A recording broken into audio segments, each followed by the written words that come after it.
Tahukah Anda siapakah yang pertama kali membangun Ka'bah? Yang subscribe semoga bisa haji dan umroh. Bagi umat Islam, istilah Ka'bah tentu sangat akrab, dan semua umat muslim sangat berharap untuk mengunjunginya. Secara definisi, Ka'bah adalah salah satu keajaiban dunia yang berada di Makkah, tepatnya di tengah Masjidil Haram. Ka'bah adalah monumen suci bagi umat Islam dan digunakan sebagai arah kiblat atau patokan untuk ibadah seperti sholat bagi umat Islam di seluruh dunia. Menurut The Encyclopedia of Religion, Ka'bah adalah bangunan kubus yang dibuat dari batu-batu granit Mekah, dengan tinggi sekitar 16 meter, panjang 13 meter, dan lebar 11 meter.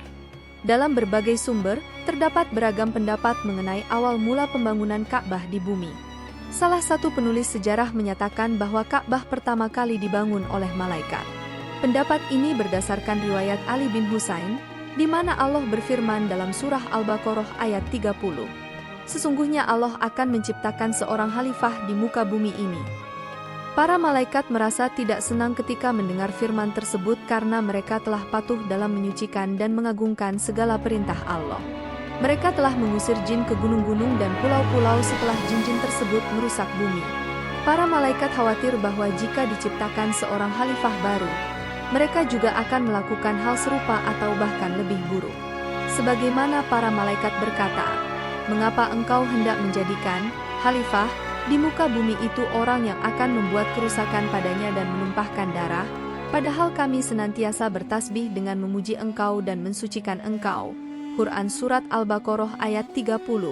Setelah mendengar jawaban para malaikat, Allah tidak berkenan dan marah. Para malaikat menyadari kesalahannya dan merasa sangat takut. Untuk memperoleh ampunan dan ridhonya, mereka berlindung dan bertawaf mengelilingi aras Allah sebanyak 3 atau 7 kali. Dengan demikian Allah ridho dan mengampuni mereka dan Allah bertitah, "Bangunkan untukku di bumi sebuah rumah yang akan kembali kepadanya segenap makhluk yang aku ciptakan. Bertawaf kalian sebagaimana kalian tawaf mengelilingi aras dan mohon ampunlah kalian sebagaimana aku mengampuni kalian."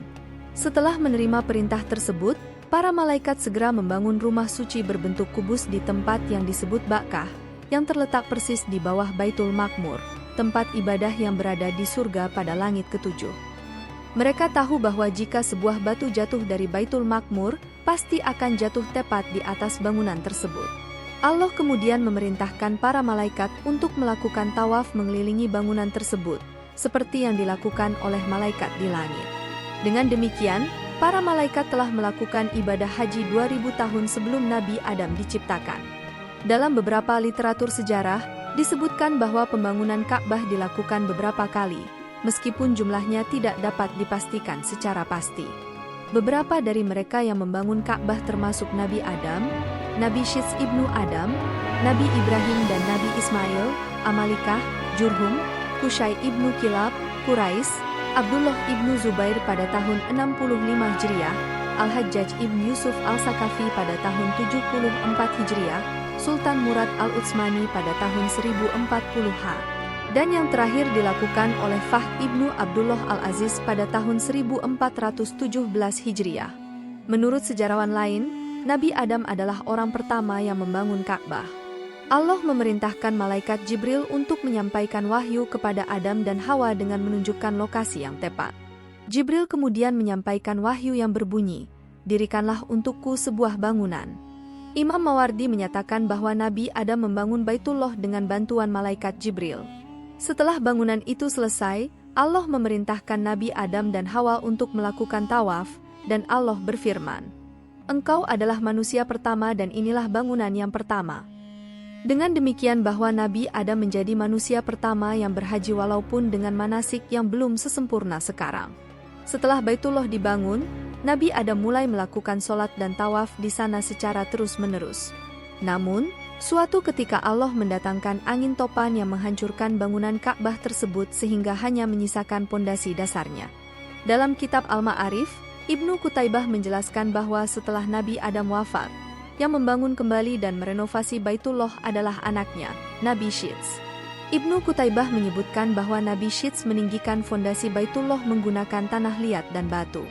Seiring berjalannya waktu, saat masa Nabi Nuh, Beberapa sumber menyatakan bahwa Ka'bah mengalami kehancuran akibat banjir yang melanda kaum Nabi Nuh yang tidak mengikuti ajaran yang telah diajarkan oleh Nabi Nuh. Kemudian, pada masa Nabi Ibrahim, beliau dan putranya, Nabi Ismail, membangun kembali pondasi Ka'bah. Para sejarawan sepakat bahwa Ka'bah yang ada sekarang ini identik dengan bangunan yang didirikan oleh Nabi Ibrahim dan Nabi Ismail. Nabi Ibrahim mendirikan Ka'bah atas perintah Allah dan beliau menceritakan perintah tersebut kepada Nabi Ismail. Nabi Ismail pun bersedia membantu ayahnya dalam membangun Ka'bah.